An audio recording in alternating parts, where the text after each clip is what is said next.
cómo son las fórmulas y cómo se utilizan, pero luego hay un pequeño, digamos que choque cognitivo cuando intentan aplicar esas fórmulas a los problemas ya contextualizados. Entonces ustedes ahí, si quiero, ¿verdad? Que ustedes vayan siendo tranquilamente, me vayan diciendo para que todos podamos introducirnos bien en esos contenidos, porque sí, muy, muy, muy importante para el manejo de los modelos estadísticos en el futuro. Entonces, en esta línea vamos a trabajar hoy y así que les invito a que se mantengan ahí atentos y vayan formulando sus inquietudes. Vamos a iniciar con algo importante y es que en teoría de conjuntos, en teoría de conjuntos vamos a utilizar algunas letras para poder denotar los conjuntos. Ok. Vean que el concepto de conjunto es un concepto bastante intuitivo. Mucha de la información que nosotros trabajamos con teoría de conjuntos son elementos intuitivos que ustedes normalmente manejan o que ustedes o nosotros, ¿verdad? Como seres humanos aprendemos cuando estamos pequeños, que poco a poco nos vamos introduciendo a elementos que no, elementos matemáticos intuitivos o elementos estadísticos intuitivos que no necesariamente sabemos que están allí en la realidad y que nosotros vamos incorporando a nuestra mente poco a poco. Por ejemplo, cuando hablamos de conjunto, uno puede pensar en una colección o una agrupación de cosas, ¿verdad? Que precisamente esa es una de las definiciones de colección de objetos. Y objeto puede ser cualquier entidad que le permita a uno agrupar con alguna característica común a esos objetos, ¿verdad? Y ustedes han visto que el concepto de conjunto luego se traslada en estadística a muchas cosas como por ejemplo clasificación de objetos. Entonces uno puede empezar a determinar probabilidades de que un objeto determinado pertenezca a otro grupo. O que uno pueda decir, bueno, un tipo de personas con ciertas características pertenece a un determinado grupo, ¿verdad? Entonces ahí de fondo está el concepto de conjunto que luego ya se va transformando con el paso de los años en términos de crecimiento académico y ustedes van a observar que se utiliza en la estadística de muchas formas. Entonces vamos a utilizar y vamos a entender conjunto como esa colección de objetos y además vamos a denotarlo con letras mayúsculas, ¿verdad? Usualmente eso es lo que usamos para denotar conjuntos. En el curso vamos a hacerlo así. Letras mayúsculas y normalmente usamos A, B, C y varias letras del abecedario, ¿verdad? Que podamos. Sin I, a veces, en ocasiones, también usamos letras mayúsculas, tanto de nuestro alfabeto como el alfabeto griego. Entonces, puede ser que en algún momento también aparezca el gamma y que aparezca algunas otras letras grandes, digamos, o mayúsculas que nos permitan denotar conjuntos.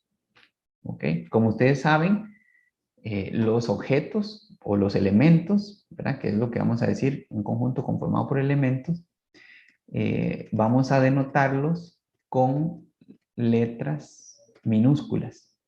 Usualmente, digamos, los elementos o los objetos que pertenecen a los conjuntos los utilizamos con letras minúsculas del alfabeto nuestro y del alfabeto griego.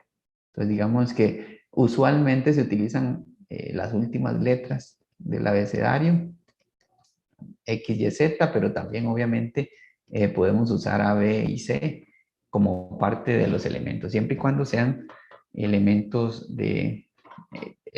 denotados con letras minúsculas. Así que ustedes van a ver precisamente allí cómo lo denotamos. Entonces vean que ya estamos hablando de conjuntos y elementos, básicamente un conjunto conformado por objetos, por elementos, y esos elementos son entidades pequeñitas o entidades pequeñas que pertenecen a un conjunto. Y además esos elementos para pertenecer a un conjunto tienen que compartir alguna característica particular. Por ejemplo, ustedes ahora mismo pertenecen a este grupo o a este conjunto de modelos probabilísticos discretos, el grupo 2, porque ambos o porque todos o todas están en el segundo año de su carrera, ¿verdad? O por lo menos llevando cursos del segundo año de su carrera. Así que esos elementos son importantes. Y ahí entramos en juego con algunas otras cosas que son necesarias para vincular eh, conjuntos con elementos. Entonces, viene el primer paso. Hay unas notaciones que ustedes conocen y que las utilizan mucho, ¿verdad? Y que ya seguro las han utilizado muchísimo en distintos cursos. Y la notación de conjuntos, a veces hay una notación formal y a veces hay unas notaciones menos formales.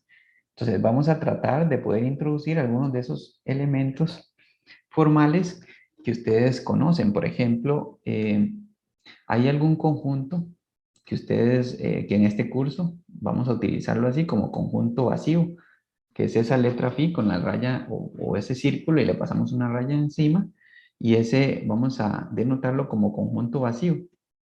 Vemos esta parte de conjunto vacío porque luego vamos a calcular probabilidades y las probabilidades a veces tienden a cero.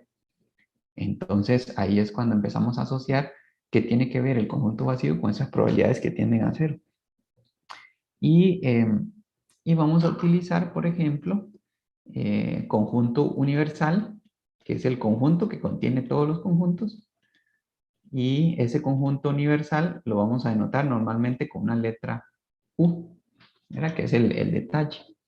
Entonces, hay entidades o colecciones o elementos que no necesariamente están en un conjunto o no están en otro. Tienen que estar en alguna parte, ¿verdad? Matemáticamente hablando.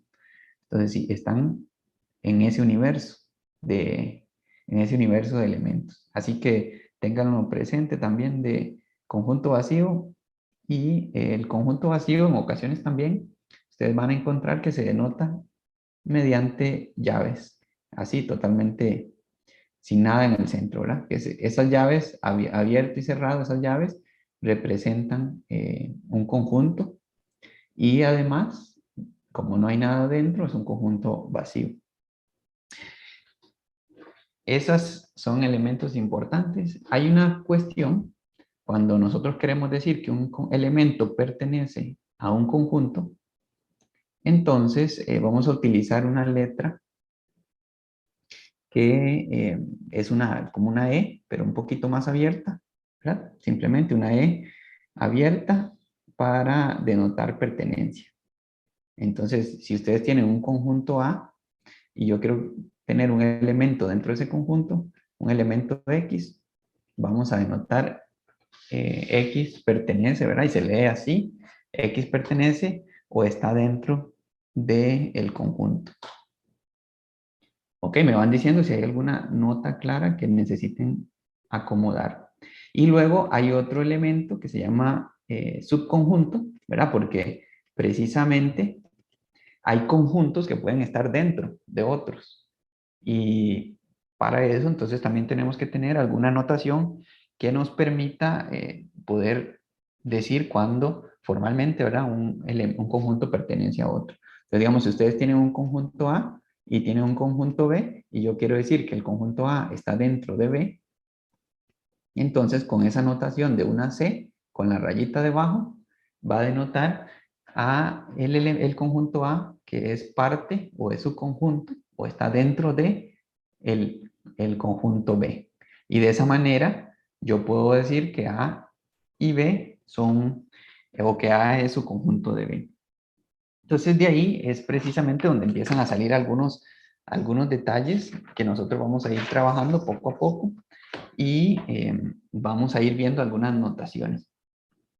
Ok, entonces ya tenemos esas elementos de pertenencia de su conjunto, ¿verdad? No se olviden de esto, entonces, conjunto vacío, conjunto universal, el símbolo de pertenencia para decir cuando un elemento es parte de un conjunto y el símbolo de subconjunto que para decir cuando un conjunto es parte de otro conjunto. Muy bien. Y ahora entonces vamos a introducir lo que se llama notación de conjuntos pero por comprensión. ¿Ok? Entonces ustedes van a recordar allí, porque en algún momento lo han visto. Si no lo han visto, pues entonces me van diciendo también eh, notación por comprensión. Entonces, ya hemos dicho que vamos a utilizar letras mayúsculas para denotar un subconjunto. ¿Ok? Entonces ahí esa letra mayúscula me va a reflejar el nombre de un conjunto. Pero aquí entra otro elemento. Entonces, vamos a abrir unas llaves y en medio de esas llaves va la caracterización de ese conjunto. Entonces, ahí entra en juego que vamos a utilizar un X, ¿verdad? Una letra minúscula para denotar un elemento y vamos a utilizar este slash para leerlo como tal que.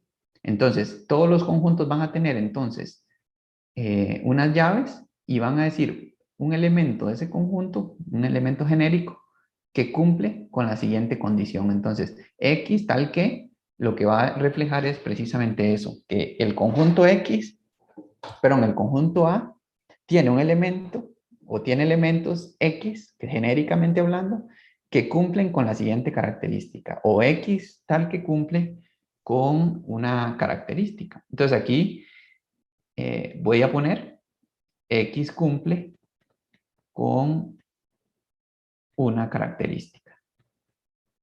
¿Qué característica puede ser? ¿Verdad? Es muy sencillo. Ustedes pueden decir X, tal que X es un color de la bandera de Costa Rica, por ejemplo. O X, tal que X es un número par. ¿Verdad? Entonces eso nos denota el conjunto de números pares. Y ahí vamos, o el conjunto que contiene los números pares. Entonces, esa notación es la notación por comprensión que vamos a utilizar.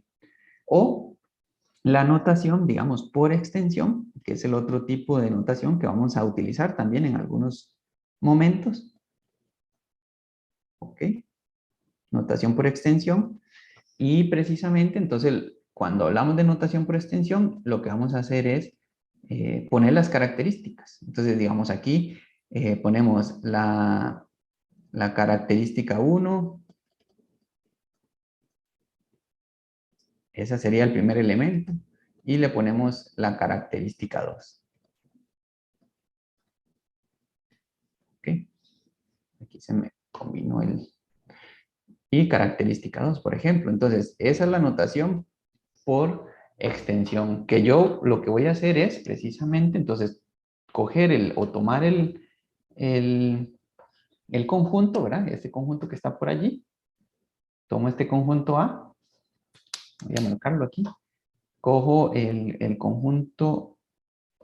Ah, se me perdió la letra. Ok, aquí está. Entonces, tomamos el conjunto A, que está marcado aquí con rojo, y enumero cada una de las características que tiene. Entonces, por ejemplo, si A es el conjunto de los colores de la bandera de Costa Rica, entonces vamos a agregar aquí que los colores son blanco, azul y rojo. Entonces vean que en esa notación por extensión, lo que voy haciendo es escribiendo literalmente cuáles son los elementos que van conformando el conjunto A.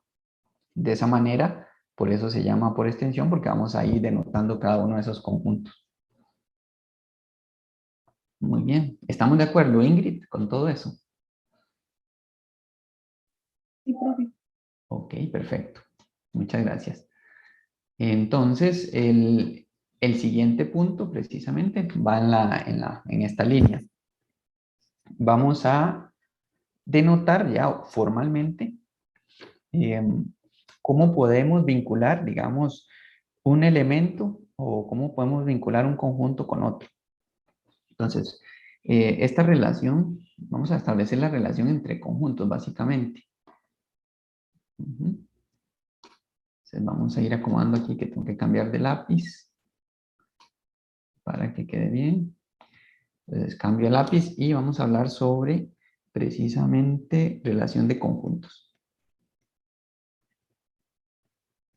Relación de conjuntos. ¿Ok? Entonces, una relación de conjuntos, ¿verdad? Como les decía, A es su conjunto de B. ¿Ok? Pero cuando ustedes vean A su conjunto de B, Cuando vean eso, cuando vean esa relación, inmediatamente su cerebro, digamos, o su estímulo, tienen que incorporar, voy a incorporar este símbolo que se lee sí y solo sí, ¿verdad? A es su conjunto sí y solo sí. Entonces su cerebro va a incorporar que A es su conjunto de B, sí y solo sí, se cumple que para todo, ¿verdad? Esa A invertida con ese se lee para todo, como ustedes saben. Entonces, para todo X, y entre paréntesis, todos los X que estén en A, y voy a usar esta raya de implicación, los X están en B. Esa es la definición de A su conjunto de B. Entonces, si ustedes procesan la información que está aquí a la izquierda de A su conjunto de B, inmediatamente deben de procesar esta definición, que A es su conjunto de B, solo si o si se cumple que para cualquier X, para todos los X pertenece al conjunto A, entonces el X pertenece al B. Eso es lo que significa que todos los elementos que están en A también están en B. Esa es la idea de esa definición. Y es muy importante para nuestros propósitos, que ustedes vamos a ir introduciéndonos poco a poco a esos elementos. Entonces recuerden, A su conjunto de B si se cumple eso.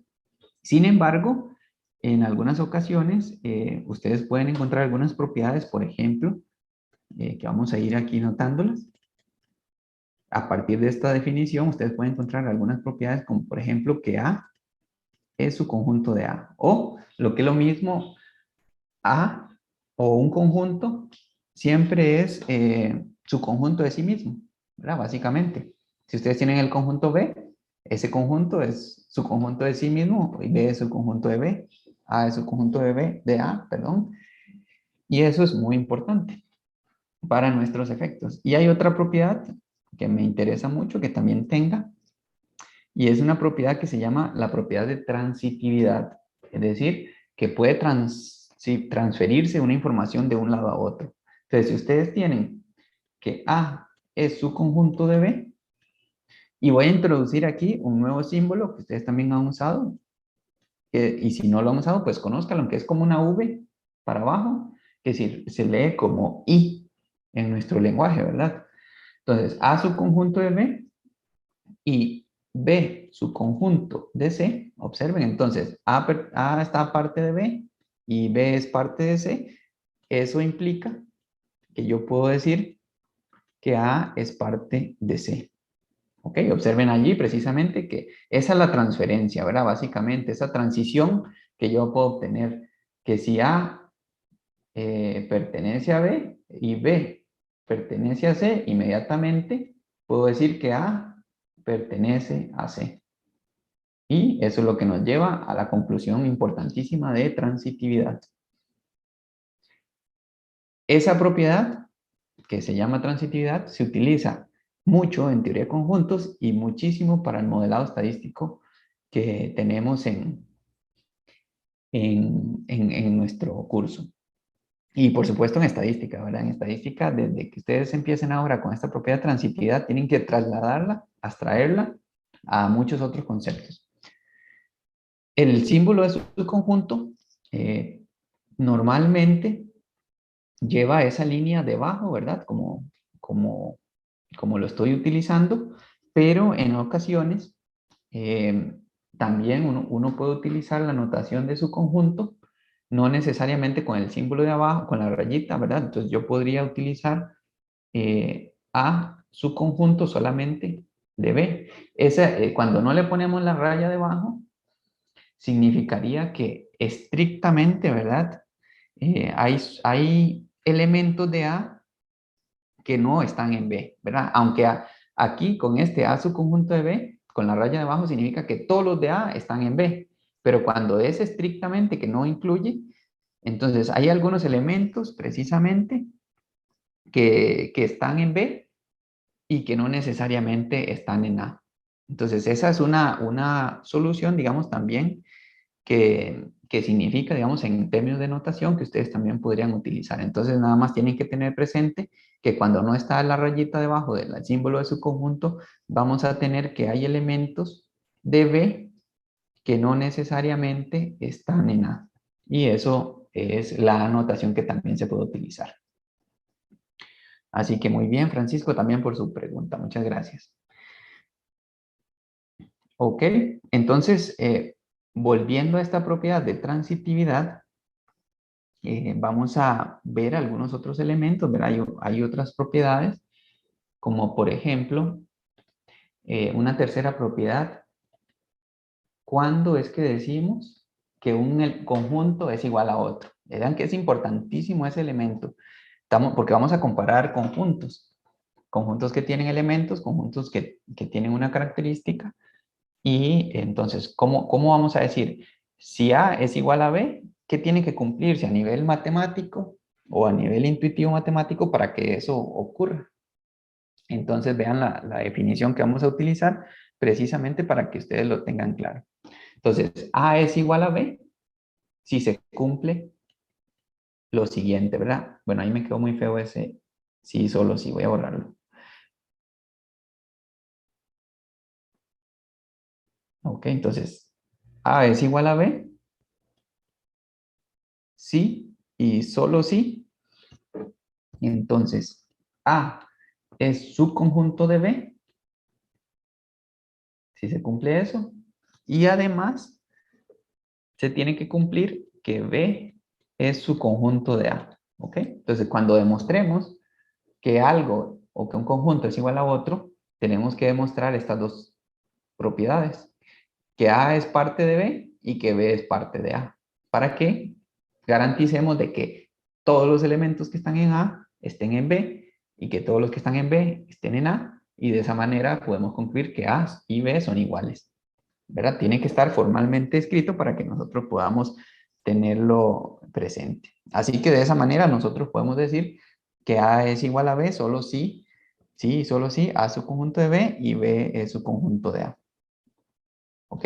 Esa es una propiedad importantísima para efectos también del trabajo que vamos a tener en el curso. ¿Ok? ¿Cómo vamos hasta ahí? Cualquier duda, cualquier consulta que tengan, por supuesto, entonces me lo pueden compartir. ¿Ok? Así que vamos bien, ¿verdad? Y Yarlin, ¿vamos todo tranquilo? Sí, profe, todo claro. Ok, ok, ok. Ahora vamos a utilizar elementos importantísimos. ¿Ok? Esta es otras propiedades que son muy, muy relevantes para nuestro quehacer. ¿Ok? Entonces voy a pasar aquí de página y viene lo siguiente.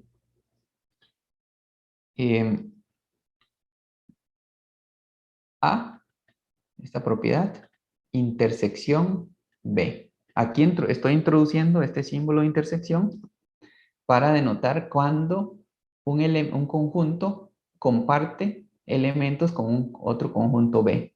Entonces, A intersección B, ¿verdad? Vamos a leer esa U que está invertida hacia abajo, la vamos a leer como intersección, ¿ok? Que matemáticamente, ¿cómo la denotamos? Ok, entonces voy a hacer ahí la anotación para que lo tengan presente. Entonces vamos a decir que A se interseca con B si cumple con las siguientes características. Recuerden, entonces vamos a tener un conjunto X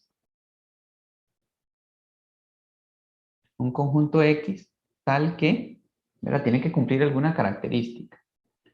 Entonces, los elementos que están en A y los elementos, ¿verdad? Estoy usando esta I, que es ese ganchito para abajo, ese gancho de como una V invertida, y X está en B. Con eso es la notación formal precisamente de intersección. Entonces, los elementos que están en A y los elementos que están en B. Eso lo que nos garantiza es la intersección de dos conjuntos.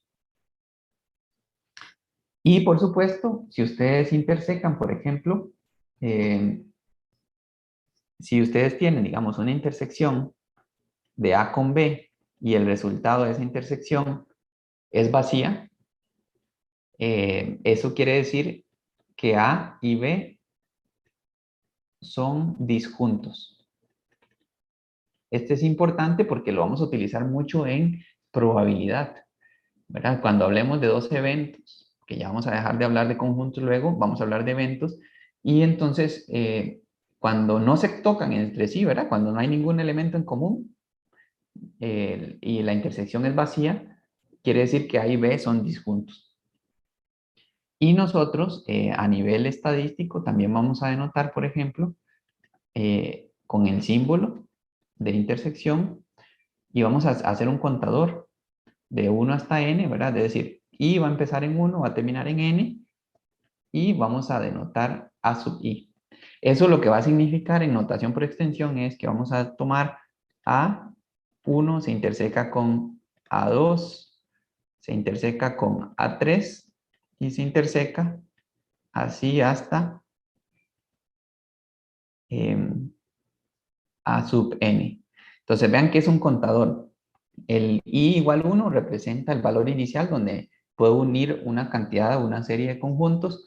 El n es el valor final de la cantidad de conjuntos y el a sub i, el subíndice s, me representa la variación de cada uno de los conjuntos y va a permitir indicarme que voy a ir moviéndome a 1, a 2, a 3, hasta a sub n. Entonces, esa notación es importante también para cuando calculemos diversas probabilidades. Es decir, si tenemos 100 eventos y queremos calcular la probabilidad de que ocurran los 100 eventos simultáneamente, entonces vamos a tener que unir esas probabilidades o sumar esas probabilidades. Pero esas probabilidades van a provenir de la ocurrencia de un evento o de un conjunto.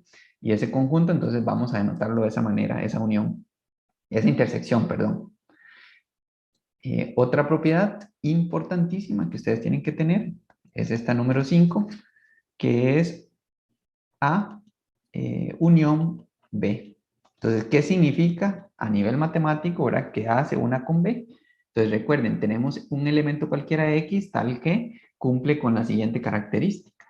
X pertenece a O, la V pequeñita nos va a denotar la O de lectura, y pertenece a B.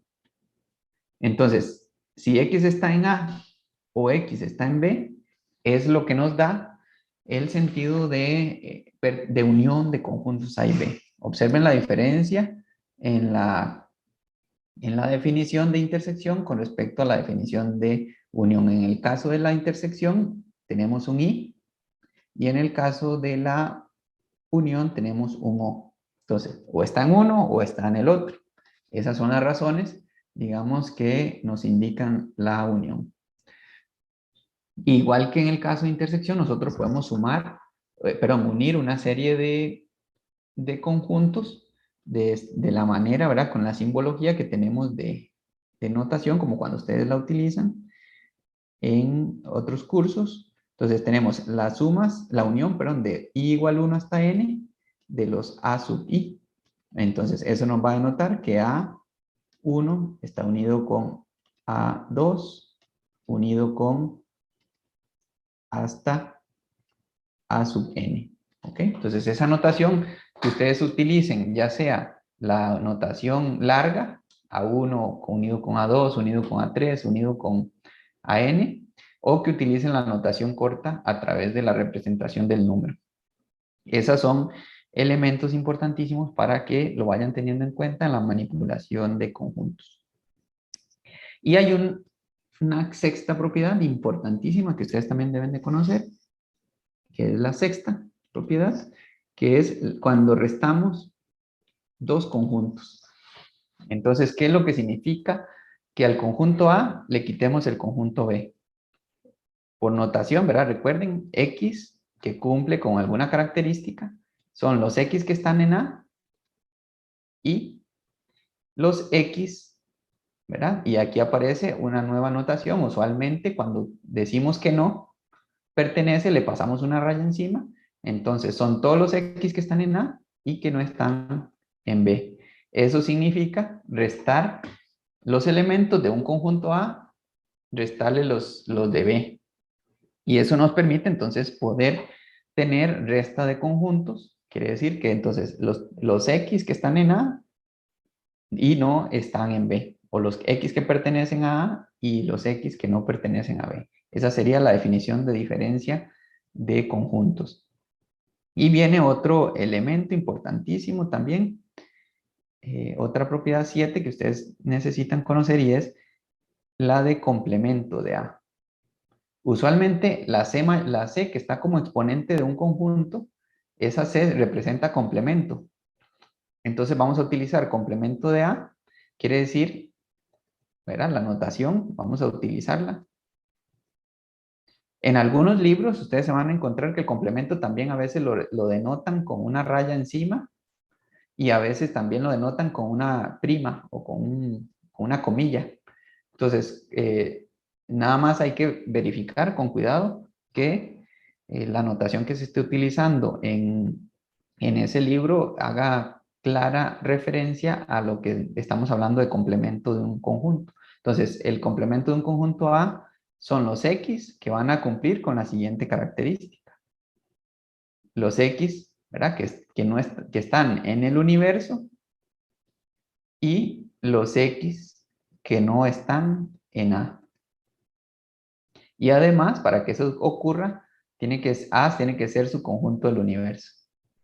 ¿Ok? Entonces, cuando hablamos del complemento, observen que el complemento es los elementos que pertenecen al universo y que no pertenecen al conjunto A. Entonces, todo lo que está fuera de A es lo que denota el complemento. ¿Ok? Entonces, para todo eso, estas propiedades nos van a permitir precisamente poder hacer cálculos de probabilidades en el futuro. Muy bien. Entonces vamos por esa línea. Y también hay una propiedad que me gustaría también que ustedes la conozcan, que es esta número 8, que se llama diferencia simétrica. Se denota con un círculo y en el centro le ponemos una suma. Entonces, esta diferencia se llama diferencia simétrica y es un conjunto, ¿verdad?, que está formado por X, tal que X pertenece a menos B, ¿verdad?, tal como definimos A menos B antes, o X pertenece a B menos A.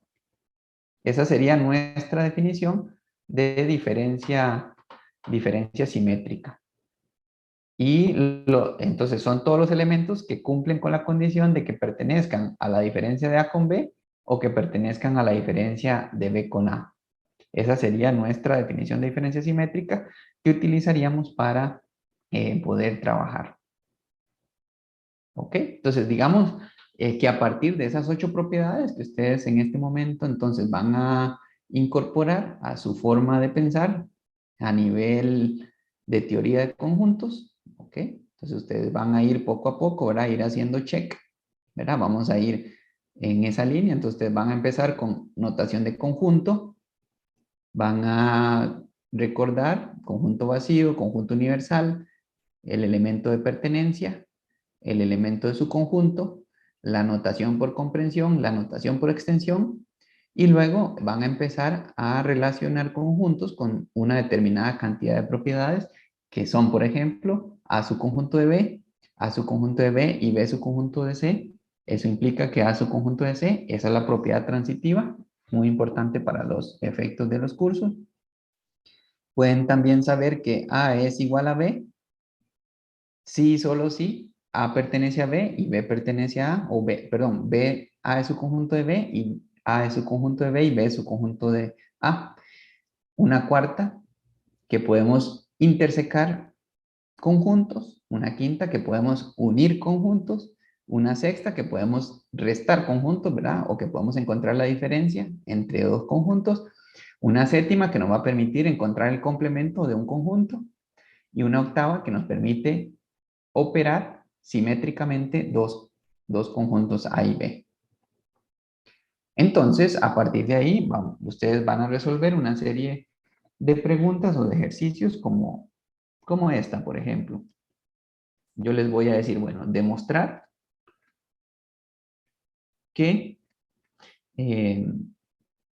precisamente vamos a demostrar que A intersección con B es su conjunto de A. ¿Ok? Eso es un ejemplo, digamos, de lo que ustedes podrían enfrentarse tanto en este curso como más adelante en alguna otra teoría estadística de cualquier cosa, ¿verdad? Porque esto es muy importante para sentar bases también en el modelado estadístico y mientras más claro lo tengan ustedes, mucho más ideas se les van a ocurrir luego en el futuro para que generen modelos que traten de explicar fenómenos reales. A intersección B es su conjunto de A, perdón. Entonces, eso es lo que hay que demostrar. Entonces, ustedes tienen que partir, ¿verdad? Entonces, ustedes van a poner aquí demostración y van a empezar a escribir todos los argumentos necesarios en una línea vertical, ¿verdad? Puede ser ahí hacia abajo. Podemos ir escribiendo hacia abajo precisamente cuáles son las razones que nos van a llevar a que A intersección B es su conjunto de A. Entonces, recuerden que para que algo sea su conjunto de B, tenemos que demostrar que todo lo que esté en A intersección B tiene que estar en A, ¿verdad? Básicamente, voy a ponerlo aquí para que ustedes lo tengan. Hay que demostrar que los elementos que están en A intersección B también están en A. Eso es lo que tenemos que demostrar, ¿verdad? Para que poder decir que A intersección B es su conjunto. Porque si no, entonces no podríamos demostrarlo, que esa es la referencia. Voy a subir aquí arriba para que ustedes recuerden, ¿verdad? Esa es una de las primeras relaciones que está aquí. Entonces recuerden, una de las primeras propiedades de definiciones, más bien. Entonces, A es su conjunto de B. Si todos los elementos que están en el primer parte de su conjunto también están en la segunda parte. Entonces, tenemos que trasladar, abstraer esta propiedad a el ejercicio o la demostración que nos atañe aquí. ¿Ok? Entonces, para eso, ustedes van a decir, bueno, sea, ¿verdad?, un elemento cualquiera que pertenezca a intersección B. ¿Ok? Ya tenemos un primer paso. En un segundo paso, ¿qué implica que a X pertenezca a intersección B? Ya vimos que las propiedades, un elemento que pertenece a la intersección quiere decir que X pertenece a A y que X pertenece a B. ¿Ok? Vean que esa es la segunda propiedad que teníamos arriba también, que acabamos de decirle. Entonces, por definición, un elemento cualquiera que pertenece a una intersección de conjuntos, quiere decir que ese elemento pertenece a el primer conjunto A y pertenece al segundo conjunto B. ¿Ok? ¿Y qué implica eso? Quiere decir que si está en A y está en B, pues obviamente ese elemento está en A, claramente, ¿verdad? Me quedo con esta parte de la demostración. Por lo tanto, ¿verdad? Como lo tenemos ahí, por lo tanto, ya podríamos utilizar que A intersección B es su conjunto de A, ¿verdad? Porque partimos de que X pertenece a la intersección y llegamos a que X pertenece al conjunto A. Y de esa manera entonces podemos cumplir que A intersección B es su conjunto de A. ¿Lo ven? Sencillo. Este tipo de cosas, de esa manipulación de elementos, son los elementos que ustedes van a enfrentarse en algún momento con ejercicios que vamos a hacer en los próximos días. ¿Ok? Y un elemento importante también que necesitamos que ustedes conozcan, es decir, vamos a llamarle cardinalidad. ¿Ok? Suponga que ustedes necesitan saber cuántos elementos tienen un conjunto. Entonces, la cardinalidad la vamos a denotar a veces con esta palabra CARD de CART y en el centro vamos a poner el conjunto que nos interesa. Y o vamos a utilizar las dos rayas, como cuando ustedes escriben valor absoluto, esas dos rayas en el contexto de teoría de conjunto va a significar cardinalidad o cantidad de elementos que tiene el conjunto. Esa sería lo que va a significar cardinalidad. Entonces, cuando hablemos de cardinalidad, lo que estamos hablando es la cantidad de elementos del conjunto. ¿Ok? Hay conjuntos que ustedes pueden contar fácilmente cuántos elementos tienen en el conjunto, pero no necesariamente podemos tener conjuntos pequeños siempre en estadística. Entonces, lo que va a pasar es que necesitamos utilizar algunas técnicas de conteo que nos permita decir que un conjunto tiene 100 millones de elementos, o que tiene 30 elementos, o que tiene 25, o que tiene 38.000. Entonces, ese tipo de cosas lo vamos a denotar de esa forma. Entonces, la cardinalidad normalmente podemos decir que es igual a n elementos, o la cardinalidad del conjunto A es igual a n. Eso es importante para efectos de nosotros. Entonces vean que hemos introducido el concepto de conjunto, hemos llevado a una serie de propiedades y al final, en esta primera parte, hemos terminado diciendo, contamos los conjuntos con una propiedad que se va a llamar cardinalidad, pero ahora entonces tenemos que ver cómo contar esos conjuntos en esos elementos. Muy bien, en esta primera parte de la clase son las 10:49. Vamos a hacer una pausa, 10 minutos y regresamos a las 11.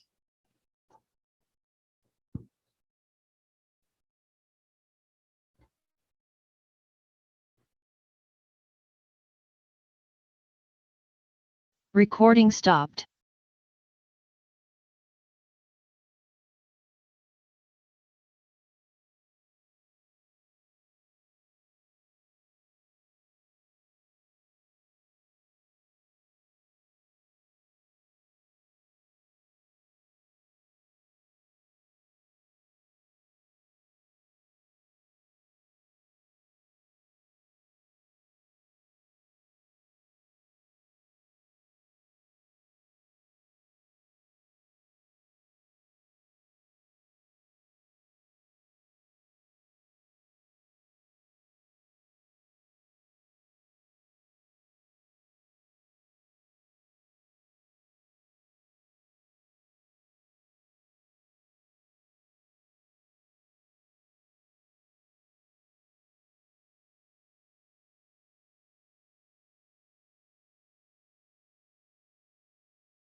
Recording in progress.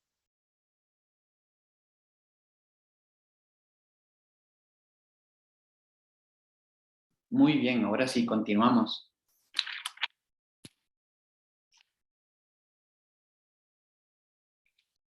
Continuamos entonces con lo que venimos. Recuerden, pueden consultarme o pueden preguntarme algunos elementos que crean necesarios. Adelante, José Pablo. Sí, pero no, es una pequeña pregunta. ¿Esas dos líneas paralelas con una flechita significan algo? Que usted usó en los ejemplos anteriores. Ok, líneas paralelas. Ajá, ajá. Sí, como si fueran igual.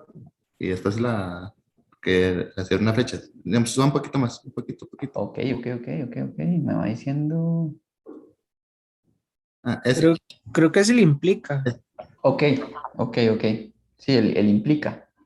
Ah, ok, ya. Ujú. Estas, ¿verdad? Líneas, sí, que son dos, precisamente, dos líneas paralelas, ¿verdad? Como dice usted, con la dirección, ¿verdad?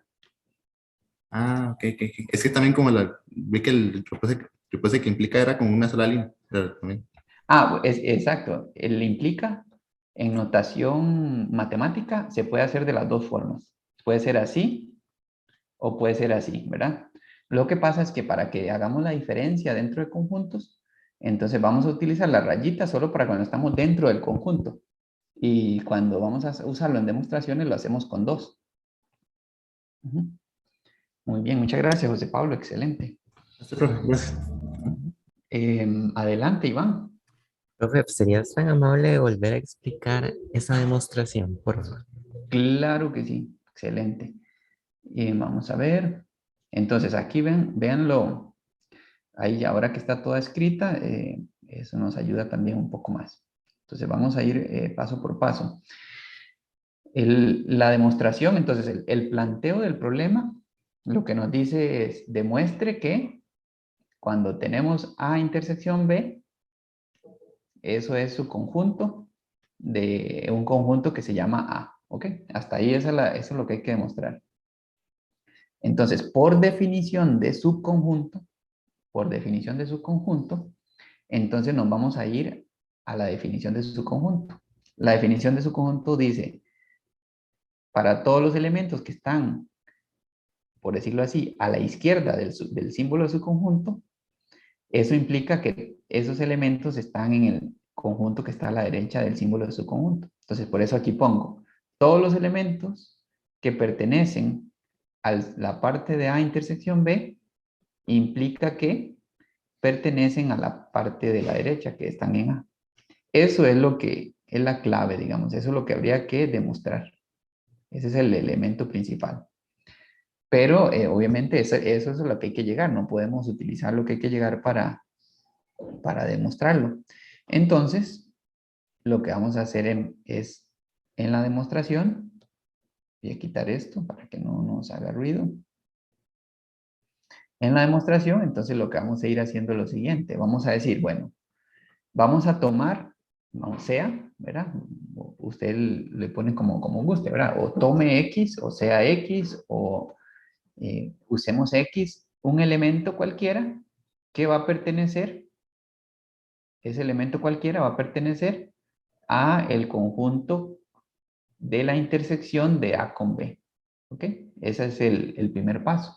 Solo estoy a la izquierda a la parte izquierda de la expresión de su conjunto, ¿verdad? Que es A intersección B, su conjunto de A. Entonces, nos empezamos en la parte izquierda y tenemos que llegar a la parte derecha del subconjunto A.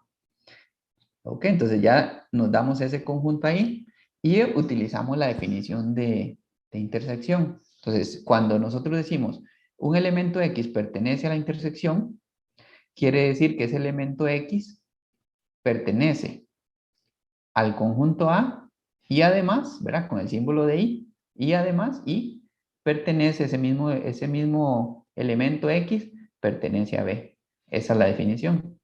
Entonces lo que estoy haciendo ahí es desmenuzando esa intersección y la separo por definición. Entonces, un elemento que está en la intersección quiere decir que está en A y está en B. ¿Ok? Y ahora viene el siguiente paso. me interesa llegar a que el elemento esté en A. ¿Hay alguna parte de esta expresión que me diga que ese elemento está en A? Y entonces usted dice, bueno, sí, perfectamente, aquí está. El elemento está en A y está en B. Entonces, y claramente está en A. Entonces, por eso concluyo, eso implica que el elemento está en A y ahí llego a la parte derecha de la relación que existe entre A intersección B, su conjunto de A. Y hasta ahí llega la demostración.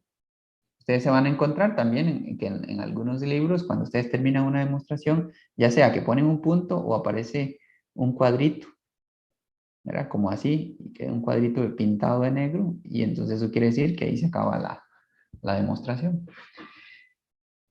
Y ustedes, digamos, podrían demostrar también, ¿verdad? Como ejercicio, ustedes podrían decir, bueno, se cumplirá que A intersección B sea su conjunto de B. ¿Ok? Entonces, ese ejercicio ustedes pueden plantearlo, ¿verdad? Utilizar una demostración parecida y demostrar que cuando interseca A con B, eso llega a ser su conjunto de B. ¿Ok? Entonces, Gracias, profe. regresando ahí, Iván, ¿cómo lo ve? Sí, ya mejor. Gracias. Ok. No hay problema, ¿verdad? Entonces, Iván, cualquier cosa, tenemos que resolver más ejercicios de esto, ¿verdad? Pero lo que quiero es que vayan teniendo ya las ideas básicas para que ustedes ya sepan dónde ir buscando más información y en cuanto les plantee otros ejercicios, ya van a ver que ustedes poco a poco van incorporándolo. ¿Ok? Entonces, ese es el primer elemento. ¿Ok? Y cualquier cosa, también ustedes me pueden contar si en algún otro curso de los que han hecho, han visto teoría de conjuntos y si han hecho algunas demostraciones de este estilo. Me lo pueden confirmar ahora mismo o cuando gusten, ¿verdad? O alguien que lo quiera comentar para yo también tenerlo presente allí en, en mis anotaciones que hice lapicero. Aquí está. Voy a anotarlo aquí también para...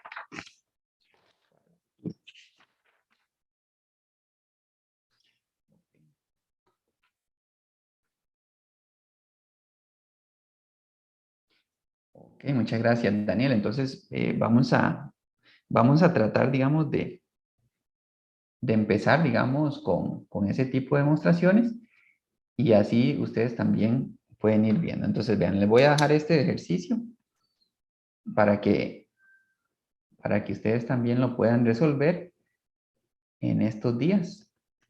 Era un ejercicio sencillito.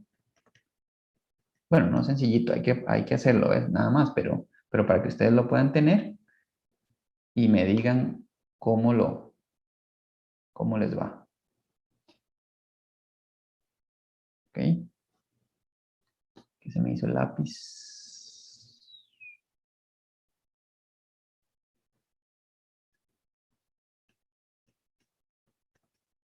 Okay, este ejercicio es lo siguiente. Demostrar que, y vean que sería así. Si ustedes tienen A y le quitan el conjunto B, eso es igual A intersección B complemento. ¿Ok? Entonces, esa es una demostración, ¿verdad? Recuerden, la definición, ese incluye bastantes elementos, pero me gustaría que lo, que lo revisen bien, porque incluye varias de las propiedades que les mencioné, de las 8 propiedades, porque incluye la definición de igualdad de conjuntos, ¿verdad? Cuando A es igual a B, incluye la definición de diferencia simétrica, perdón, de diferencia nada más de conjuntos, incluye la definición de intersección, incluye la definición del complemento, incluye obviamente la definición de pertenencia de un elemento a un conjunto. Ese ejercicio les puede ayudar a que les den. Ok, clarísimo, digamos, ¿verdad?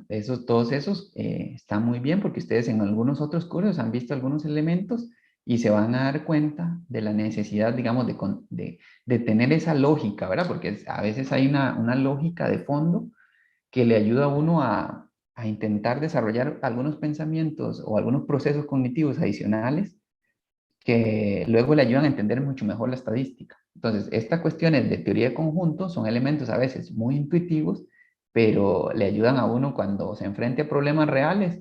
Entonces, ustedes van a ver que es muy importante, por ejemplo, relacionar conjuntos. En el modelado estadístico, normalmente tenemos matrices, tenemos conjuntos de datos que representan conjuntos y necesitamos encontrar contrastar o necesitamos vincular. Por ejemplo, todas estas propiedades que les digo se utilizan mucho en la programación con R. Ustedes ya posiblemente en algún momento ya han empezado a utilizar R, ¿verdad? Tal vez no tanto como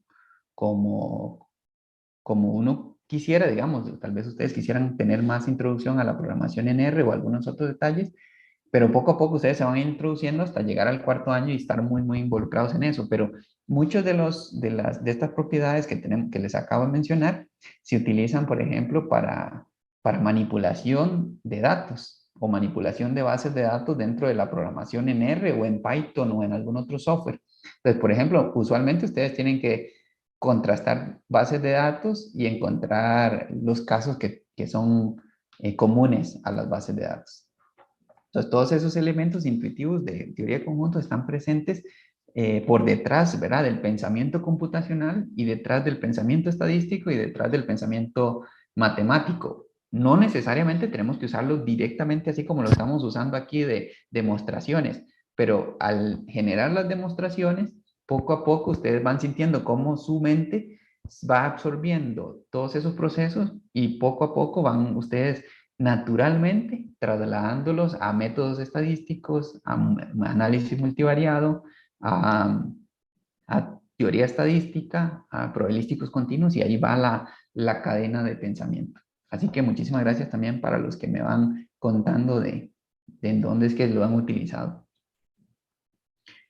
Antes de empezar a contar, hay tres elementos que me gustaría que podamos tener un panorama, digamos, más o menos claro, o por lo menos que nosotros ya entendamos en una lógica común en qué momento estamos, ¿verdad? Entonces, este curso particularmente, ustedes saben que se llama modelos probabilísticos discretos. Entonces, hay tres conceptos que me interesa que podamos más o menos, ¿verdad? En cierta medida tener presente, y el primero es modelos, ¿verdad? ¿Qué es un modelo? El segundo, ¿qué es un modelo probabilístico? Y el tercero, que son modelos probabilísticos discretos. No sé si ustedes se lo han preguntado, ¿verdad? O si tienen expectativas de este curso, digamos, modelos probabilísticos discretos. No sé si ustedes en algún momento se lo preguntaron o han pensado, bueno, vamos al segundo año, vamos a modelos probabilísticos. ¿Qué será lo que entonces, a qué camino vamos?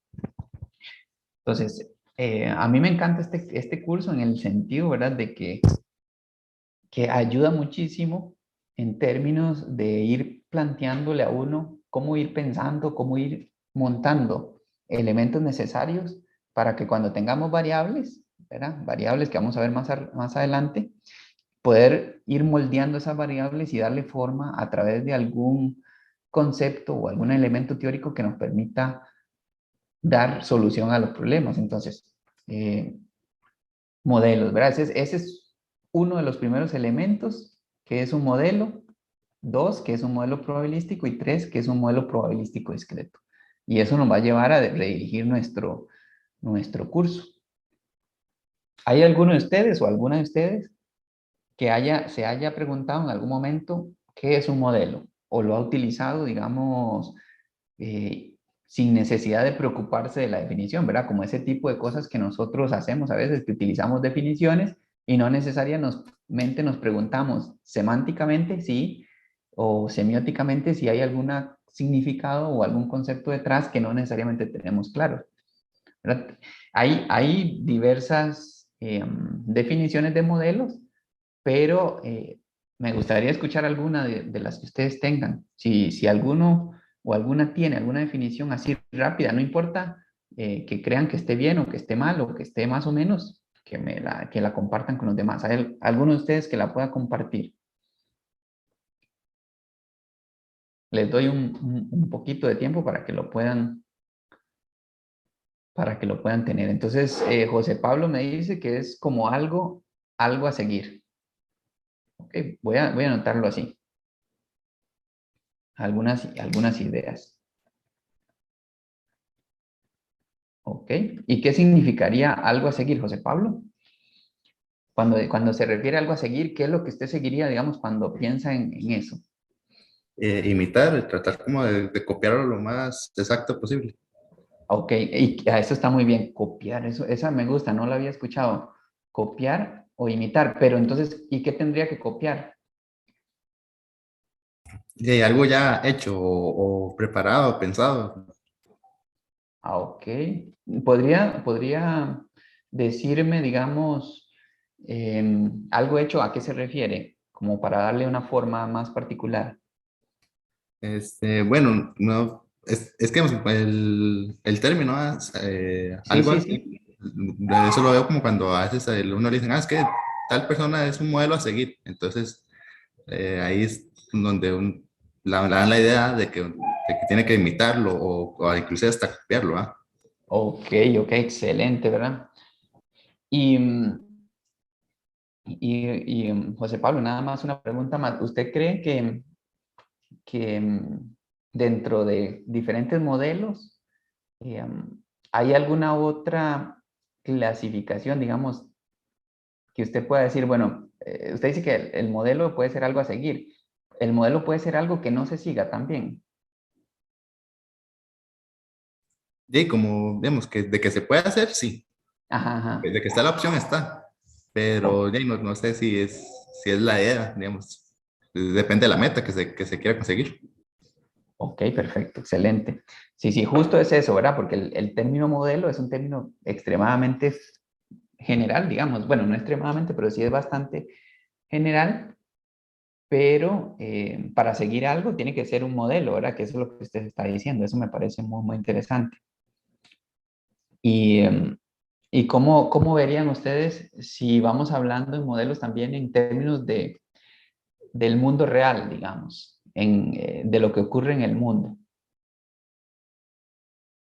Por ejemplo, ustedes creen, ¿verdad? Algo que hemos hablado muchísimo durante estos 2 años, ¿ustedes creen que una curva, digamos, de contagio puede tener un modelo? ¿Y qué tipo de modelo podría tener, por ejemplo? Les doy ahí unos segundos para que lo puedan pensar.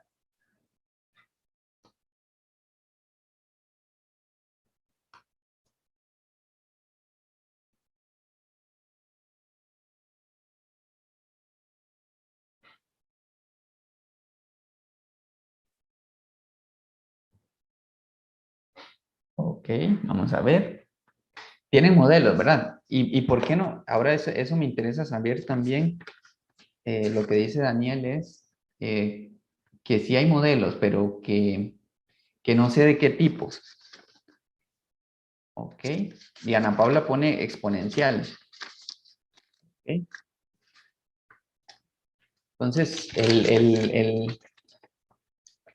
cuando uno dice de qué tipo, Daniel, ¿qué, qué es lo que usted piensa, digamos, cuando usted dice que no sabe de qué tipo, qué es lo que lo lleva a pensar eso? Es que, bueno, hola, Ajá. Hola, digamos, Daniel. yo imagino algo que como lo que dice Ana Paula, como que puede ser exponencial, pero eso depende de cuántos contagios sean, porque también puede ser lineal. Ajá. O si usted está hablando, digamos, un contagio realmente, o por lo menos lo que he leído durante estos 2 años, no Ajá, puede ajá. tomar tampoco o como cualquier número. Ajá. Entonces no sería algo continuo, ¿no es cierto? Sería algo como lo que Exacto. estamos viendo ahorita, sería discreto, porque no pueden haber 2 personas y medias infectadas, son 2 o 3. Entonces Ajá. no sé cómo como qué tipo de respuesta espera usted. No, no, la respuesta que me está dando me alegra mucho porque eso es. Vea que usted me está dando la definición de modelo estadístico, ¿sabía? No, no sabía. Porque usted me está diciendo, hay restricciones, ¿verdad? Usted no me lo dijo así literalmente, pero usted me está diciendo, los datos pueden ser lineales, pueden ser exponenciales, pero entonces eso se lo traduzco así. Hay restricciones o supuestos que seguir. ¿Lo ve? Entonces, cuando aparecen los supuestos y las restricciones a seguir, entonces aparece ahí la definición de modelo estadístico. Entonces, vean cómo nos hemos ido encaminando en esa línea. Por un lado, empezamos hablando de que un modelo es algo a seguir, un modelo es algo a copiar, y está perfecto, porque en la realidad hay muchos modelos que son muy generales. Pero entonces ahora le agregamos que precisamente dentro de los modelos, ¿verdad? Como dice Ana Paula, puede ser exponencial, ahora como decía Daniel, puede ser lineal. Entonces estamos agregando aquí a modelos, le estamos agregando una restricción particular muy importante, que es los modelos pueden ser estadísticos. Y es ahí donde vamos nosotros caminando, porque ustedes, y ahora mismo, digamos, de ahora en adelante, ustedes tienen que volverse excelentes modeladores, ¿verdad? Ustedes tienen que ser modeladores estadísticos, o lo primero que tienen que hacer es tratar de generar algo que pueda imitar la realidad, ¿verdad? O que pueda copiar la realidad para poder hacer inferencia, ¿verdad? Que eso es parte de nuestro proceso. Y entonces ahí me lleva a otro punto. ¿Ustedes creen que un modelo estadístico es igual a un modelo probabilístico?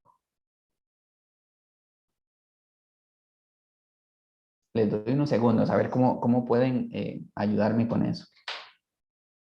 ¿Es un modelo probabilístico igual a un modelo estadístico? ¿Ustedes lo han pensado alguna vez?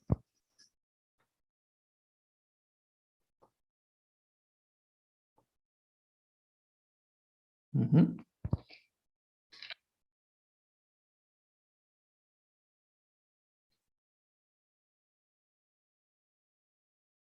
¿Cómo lo ven ustedes? Cuéntenme. A ver, Mari Sofía, ¿cómo lo ven?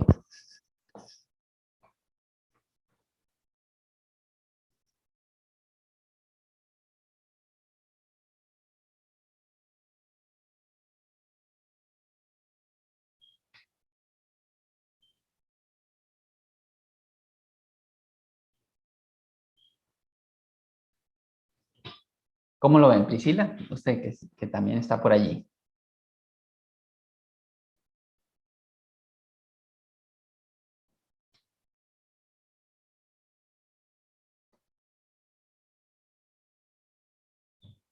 Patsy, ¿qué me dice Patsy? Porque Priscila todavía no me pudo hablar.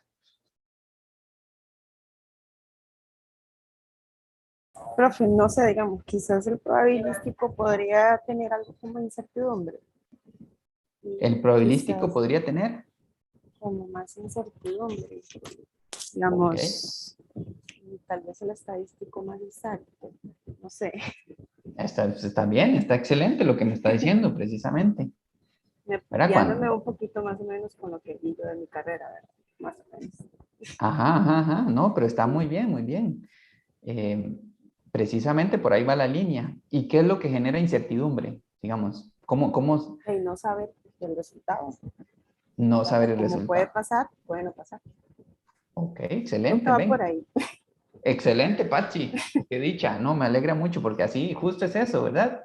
El modelo probabilístico agrega esa incertidumbre, que por eso estamos aquí. Nosotros no estamos para decir que algo ocurre de esta manera, ocurre de la otra manera o ocurre de otra manera. Simplemente nuestro objetivo como estadísticos aquí, a nivel de modelos probabilísticos, queremos hablar desde ese punto de vista, donde existe esa incertidumbre. Entonces vamos a poder decir, bueno, la ocurrencia de algo, o es probable que ocurra algo, o es probable que ocurra de tal manera, o es probable que tal escenario se dé, o es probable que vamos a ir por cierto camino. Entonces Sería ahí, como que tiene un comportamiento aleatorio en ese caso, o al azar, digamos. Exactamente, tienen comportamientos aleatorios, pero hay que agregarle algo basado en distribuciones, justo así. Entonces, por eso tenemos que estudiar las distribuciones de probabilidad del curso, ¿verdad? Porque entonces ahí, como dice Patsy, podemos tener aleatoriedad y así podemos representar mucho mejor la realidad. Entonces, excelente, ¿verdad? Eso es parte de lo que necesitamos conocer. Y ahora sí, ¿por qué algo es probabilístico discreto, verdad? Entonces, parte de eso ya lo resolvían ustedes cuando lo estaban diciendo antes de, precisamente, es cuando tratamos de capturar esa incertidumbre, pero utilizando distribuciones que tengan comportamientos discretos, ¿verdad? Como distribución binomial, distribución de Poisson o distribuciones como hipergeométrica o Bernoulli. Y que no son esas otras distribuciones que ustedes mencionaron antes, como la exponencial o alguna otra que tiene formas ya distintas y que se asume que tienen comportamientos continuos. Entonces, lo que nosotros vamos a hacer es cómo modelar procesos o cómo modelar distintas realidades o variables o eventos, cómo modelarlas, pero mediante distribuciones discretas. ¿Ok? Entonces, ¿qué les parece, digamos, esa idea de ustedes poder dedicarse a eso en su vida académica? ¿Les agradaría? Por ejemplo, describir un fenómeno a través de modelos probabilísticos discretos. ¿Cómo lo ven? Profe, permiso, yo otra vez. De Sí, hecho, adelante. yo siento que eso es como de las cosas que me han mantenido en la carrera, como, digamos, ver los estudios de la U o de una persona en Facebook, que yo no sé quién es, que siempre como que, bueno, espero que eso ya termine pronto, ¿verdad? Pero él lo que hace es como hacer una, ¿cómo decirlo? Ajá. Como un estudio sobre los casos de COVID que hubo ayer, por ejemplo, o la semana pasada. Ajá. Entonces intenta hacer un pronóstico para mañana y eso a mí me parece como súper chiva y por eso seguido, creo. Ok, pero bueno, justo con el curso, usted puede hacer esto, digamos, con ese curso ya puede tener las bases para empezar a hacer eso. Obviamente, por ejemplo, con el curso de regresión logística y de regresión lineal y multivariado, pues entonces se puede ver mucho más y luego utilizar otras técnicas mucho más avanzadas, pero aquí, digamos, ya podríamos poder calcular, por ejemplo, probabilidades de que mañana haya una determinada cantidad de casos, digamos, en el caso COVID. ¿Ok? Entonces, eso perfectamente lo puede ir viendo. Y bueno, es algo de COVID porque ¿verdad? Que estamos hablando ahora mismo en eso y hemos vivido mucho, pero imagínense ustedes que les ponga un problema, por ejemplo. Supongan que ustedes trabajan en ARECEP, en la Autoridad Reguladora de Servicios Públicos, y ustedes son estadísticos y les van a preguntar, durante este año, este ha sido el comportamiento del consumo de gasolina, ¿verdad? Entonces, les van a preguntar a ustedes como estadísticos, díganme para el siguiente mes, ¿cuáles son los pronósticos de consumo de gasolina en el país? ¿Ok? Entonces vean que esto justo es el tipo de cosas. Ustedes tienen que decir, bueno, voy a utilizar este modelo que va a imitar o copiar ese comportamiento empírico, ese comportamiento que existe ya en los datos reales, y a partir de que puedo copiar ese comportamiento, entonces voy a predecir valores y luego voy a pronosticar hacia el futuro, con incertidumbre, ¿verdad? Como decía Patsy. Con incertidumbre voy a pronosticar hacia el futuro y en ese futuro incierto voy a decir, bueno, el consumo de gasolina va a ser de cierta forma en distintos escenarios, con distintas probabilidades de ocurrencia. Entonces, ven qué interesantísimo es eso. Entonces, por ejemplo, ese es un caso. Otro que les puede ocurrir es que ustedes trabajen en la Compañía Nacional de Fuerza y Luz y les van a preguntar, bueno, este ha sido el consumo de electricidad durante este año.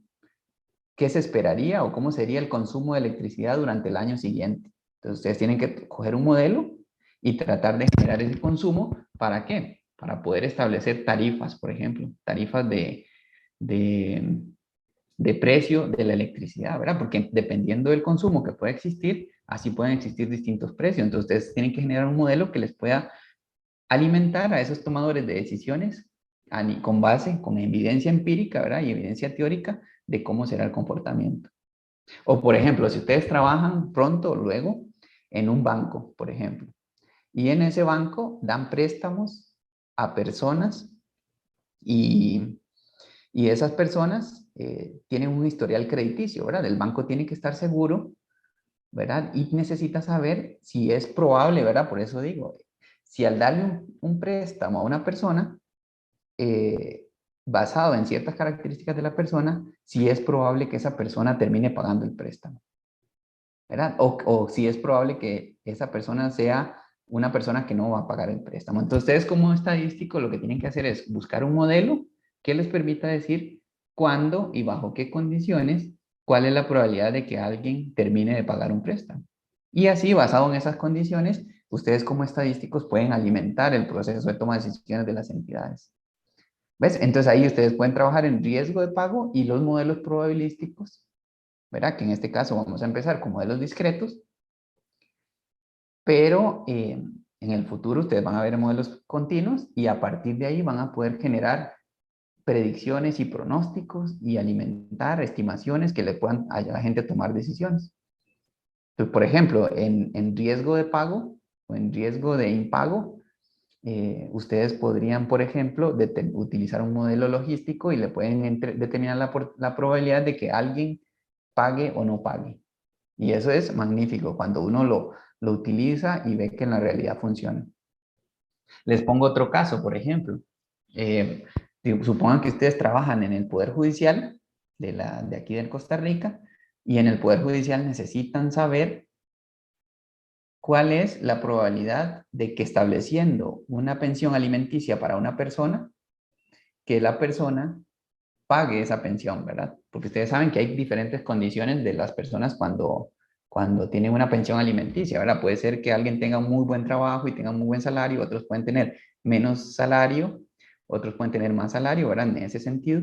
Pero si usted le pone una pensión, por ejemplo, a alguien que gana 500,000 colones y le establece una pensión de 600,000, posiblemente esa sea una decisión, digamos, que hay que pensársela, ¿verdad? En un ejemplo hipotético. Pero entonces ustedes podrían establecer un modelo estadístico y probabilístico que les permita decir cuál sería la suma adecuada según las condiciones de las personas para que tengan la probabilidad de pagar esa pensión y de que el sistema pueda seguir funcionando. Imagínense qué interesante si ustedes pudieran trabajar en eso, que hay gente y hay estadísticos que lo están haciendo ahora mismo y que eso funciona muy bien para que todas las decisiones que hagamos se basen en evidencia científica fuerte.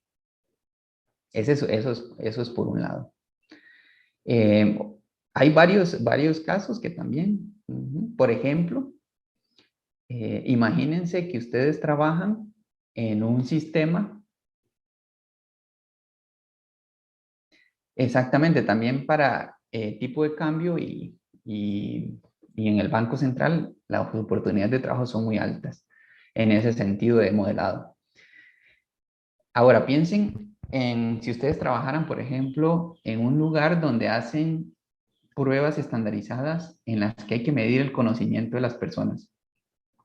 Entonces, normalmente, o las habilidades de razonamiento de las personas. Normalmente, cuando se establecen preguntas en un test, por ejemplo, necesitamos saber si esa pregunta tiene una calidad suficiente como para demostrar que personas de distintos niveles puedan dar una respuesta positiva o una respuesta correcta. Entonces, ustedes a través de un modelo probabilístico pueden determinar cuál es la probabilidad que una persona con determinadas características dé una respuesta correcta a 30 preguntas, por ejemplo, de un examen. Entonces, previo a que el examen sea aplicado, uno puede saber precisamente qué tipo de personas van a responder correctamente a ese, o con qué probabilidad ese tipo de personas van a responder correctamente ese examen. Entonces, todo eso se hace, por ejemplo, en campos aplicados a la psicología o alguna ciencia del comportamiento. Y todo lo que se mide con los instrumentos, digamos, de medición o cuestionarios, escalas que se utilizan muchísimo en estadística. Y de fondo hay modelos probabilísticos que le ayudan a uno a poder centrarse en esos conocimientos. Y por ahí seguimos, digamos, estableciendo modelos que le permitan a uno conocer precisamente cómo cuantificar la incertidumbre, ¿verdad? Entonces, con los modelos probabilísticos que nosotros vamos a utilizar en el curso, vamos a tomar datos observados, ¿verdad? O datos reales. Ustedes van a tener datos reales o van a pensar que estamos trabajando con datos reales, que esos datos reales siguen ciertas distribuciones. Obviamente nos vamos a quedar en el curso con distribuciones que son discretas, pero luego ustedes van a ampliar a distribuciones continuas y mezclas de las dos, entre una continua y una discreta. Y eso nos va a permitir entonces modelar, nos va a permitir copiar, como decía antes, que eso me gustó mucho, de imitar, de seguir algo. Eso nos va a permitir copiar esa realidad y a partir de esa realidad hacer una inferencia con el modelo. ¿Y qué pasaría si en ciertas condiciones ese modelo funcionara? Y eso es maravilloso, ¿verdad? Para que ustedes lo tengan también claro, de que esos elementos los vamos a ir viendo poco a poco. ¿Ok? Entonces, eso es, para mí es muy, muy relevante de que ustedes lo puedan tener clarísimo para que en el futuro, cuando hablemos de modelos probabilísticos, siempre estén pensando en cómo un fenómeno o algo que ocurre en la realidad, cómo lo podemos transformar en una expresión estadística, matemática, que esa expresión estadística nos resuma ese comportamiento en cierta medida, ¿verdad? Y que en esa medida que lo resume, a partir de ahí podamos tomar decisiones. Y esas decisiones las pueden tomar los tomadores de decisiones, las personas tomadoras de decisiones o nosotros mismos a partir de eso.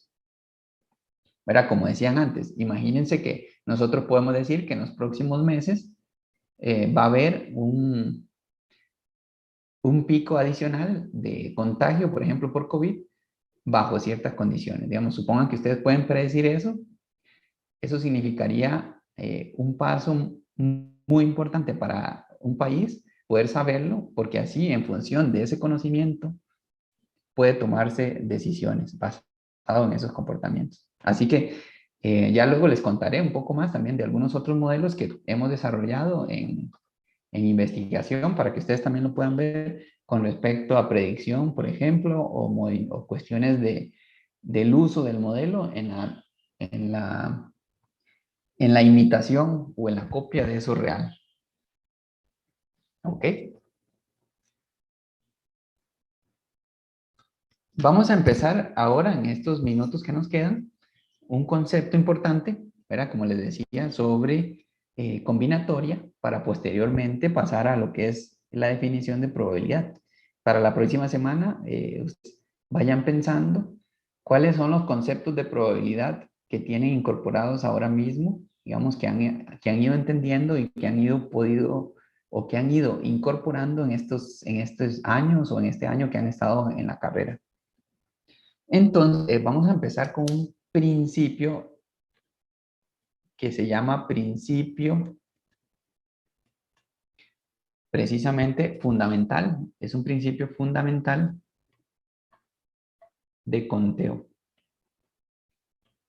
Ok, ¿verdad? Yo les dije y les mencioné antes también que nuestro objetivo es contar, porque esos conteos nos van a llevar a generar probabilidades. Entonces, el principio de conteo fundamental, o principio fundamental de conteo es lo siguiente, ¿verdad? En la realidad, ¿verdad? En el contexto de modelos, a veces cuando utilizamos modelos, esos modelos los utilizamos en contextos de experimentos.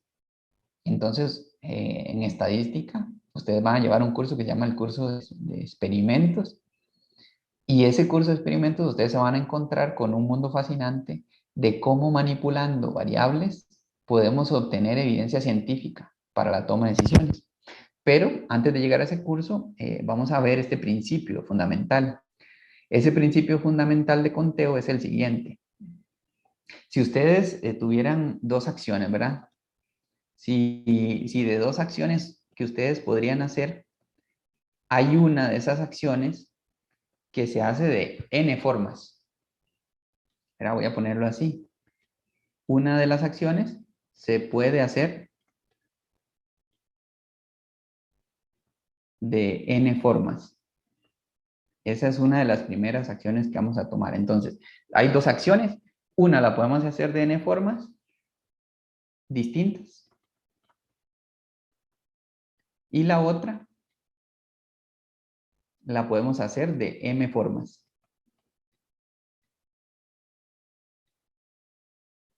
¿Verdad? También esas formas son distintas.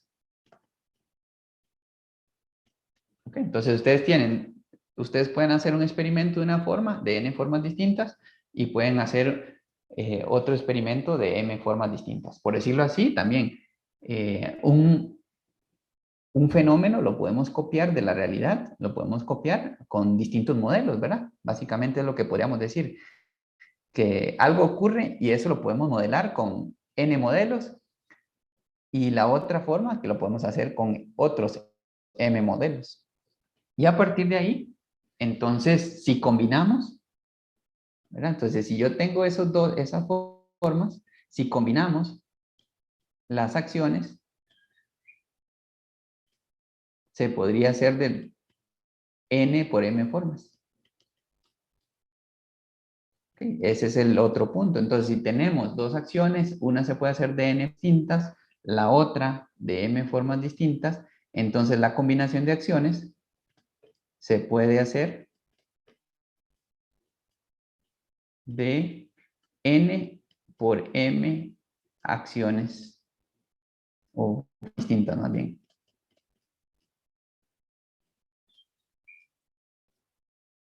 ¿Ok? Entonces vean qué sencillo que es ese teorema fundamental de conteo.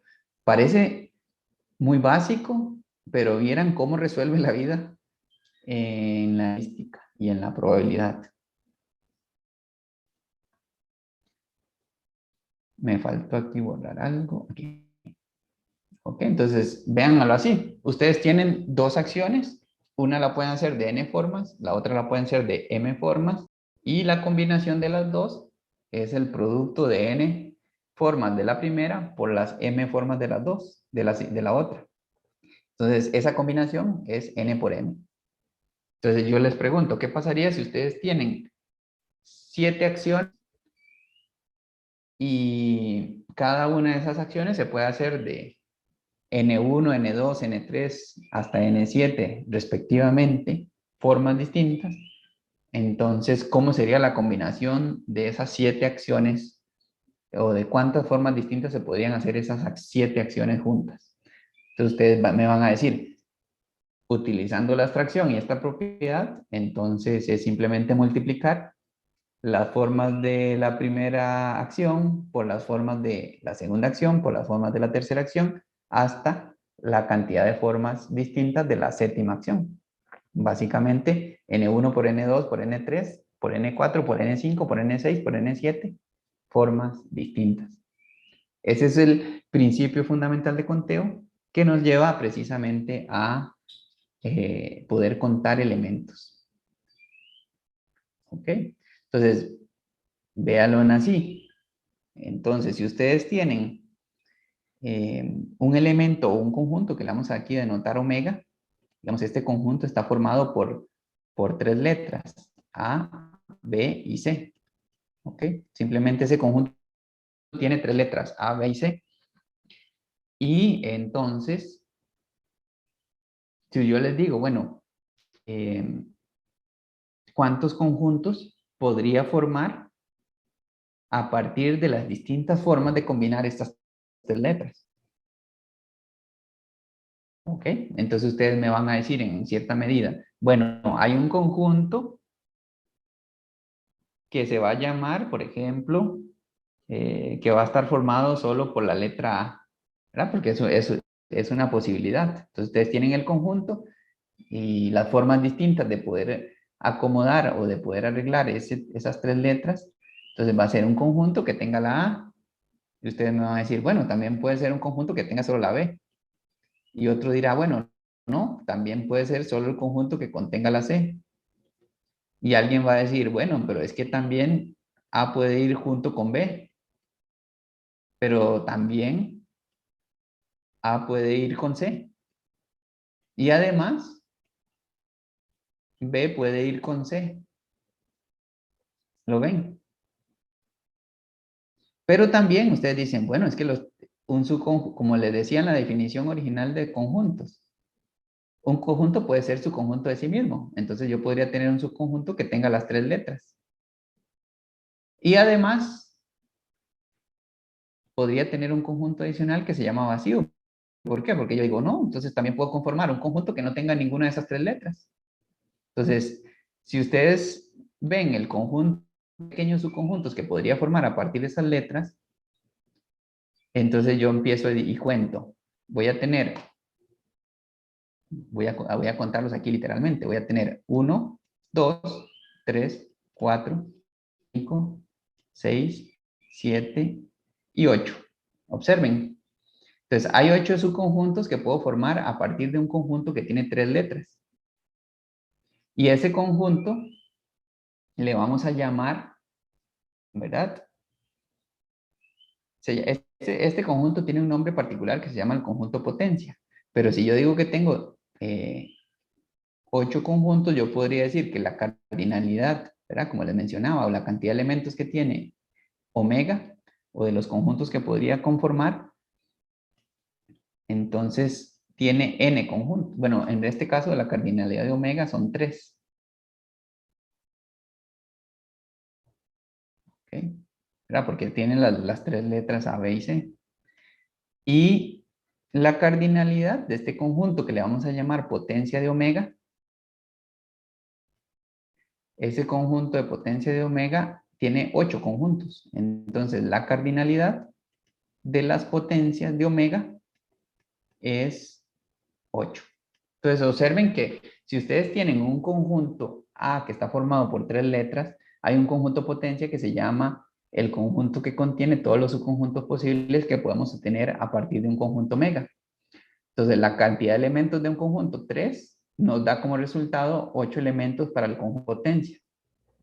Si ustedes tuvieran un conjunto que tiene 2 elementos, ¿cuál sería la cardinalidad, digamos, del conjunto potencia de ese conjunto? O si tuvieran un conjunto con 4 elementos, ¿cuál sería la cardinalidad del conjunto potencia de ese nuevo conjunto? Entonces, ese tipo de cosas, vamos a empezar con un proceso mental que ustedes conocen y que lo usan mucho, pero necesitamos reforzarlo en este curso para futuro también, que se llama abstracción y generalización. Búsqueda de patrones. Esos son elementos o procesos cognitivos que se necesitan muchísimo para poder generar modelos y para poder generar modelos predictivos, ¿verdad? Entonces, si queremos llegar a generar pronósticos o predicciones, necesitamos tener una capacidad de abstracción muy buena o fomentar esa capacidad de abstracción para poder determinar. Entonces, si ustedes tienen entonces un conjunto que tiene 3 elementos y queremos determinar el conjunto potencia, ese conjunto potencia va a estar formado por 8 elementos. Si ustedes tienen un conjunto de 4, el conjunto potencia va a estar formado por 16. Si tienen un conjunto de 5, el conjunto potencia va a estar formado por 25. Y ustedes ya pueden ir pensando cuál va a ser el patrón que se va a repetir según la cantidad de elementos que tenga el conjunto. Y eso es importante, ¿verdad? Que lo generalicen. Entonces, si yo les digo, el conjunto tiene n elementos, el conjunto potencia va a tener 2 a la n elementos. Entonces, por ahí va la línea, ¿verdad? De funcionamiento. Y por supuesto, entonces, el lunes continuamos con fórmulas de combinatoria. Profe, Adelante. Ajá. perdón, 2 a la n o n a la 2. 2 a la n. Ujú. Es que como, Sí, dije 25, ¿verdad? sí, Sí, no, es 2 a la 5, que son, ¿cómo se llama? 2 por 2 por 2 por 2, 5 veces. ok, porque los productos, digamos, que estaba diciendo era como 4 por 4, 5 por 5, no 2 a la, digamos, a la potencia. Sí, tienes razón, muchas gracias. Gracias, profe. Excelente, qué dicha que me lo dijo. Pero precisamente es ahí, ¿verdad? Justo donde que nos pueda traicionar el pensamiento y que lo que estamos procesando no lo digamos, ¿verdad? Que eso perfectamente se entiende y que podemos hacerlo. Entonces, Profe, y ténganlo por, presente. perdón, y por alguna razón se utiliza el 2. ¿Cómo? Por alguna razón se utiliza el 2 y no el producto de otros, digamos, del 3 o Ajá, del 4. exactamente. La razón es porque ese es el patrón que se cumple. Ok, Pero, ok. pero puede ser, digamos, otro patrón para otro tipo de cosas que ya vamos a ver el lunes. Ujú. En este caso particular, ¿verdad? Como les decimos antes de finalizar, ¿verdad? Si ustedes tienen el omega con 2, digamos, con A, B y C, con A y B, perdón, entonces el conjunto potencia, la cardinalidad de ese conjunto potencia va a tener 2 a la 2. Si omega tiene 3 elementos, ¿verdad? Para que no nos enredemos, entonces la cardinalidad del conjunto potencia de omega va a tener 2 a la 3. Y ustedes pueden continuar generalizando, ¿verdad? Entonces, cuando omega tenga n elementos, el patrón que va a ocurrir es 2 a n. ¿Okay? Entonces, la cardinalidad del conjunto potencia sería 2 a la n.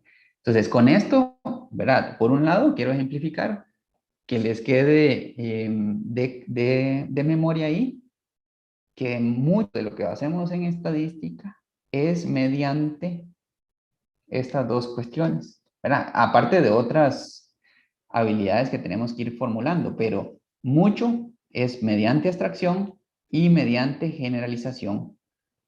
Y eso es importantísimo para que ustedes también lo fomenten, ¿verdad? En términos de razonamiento y de pensamiento estadístico. Así que con esta parte finalizamos hoy. Son las 11:52 y el lunes entonces vamos a ver las fórmulas de combinatoria que nos ayudan a seguir contando conjuntos. Así que descansen mucho el fin de semana, terminen los cursos que les quedan de aquí a mañana y nos vemos el lunes. Les agradezco mucho por estar aquí y nos vemos pronto.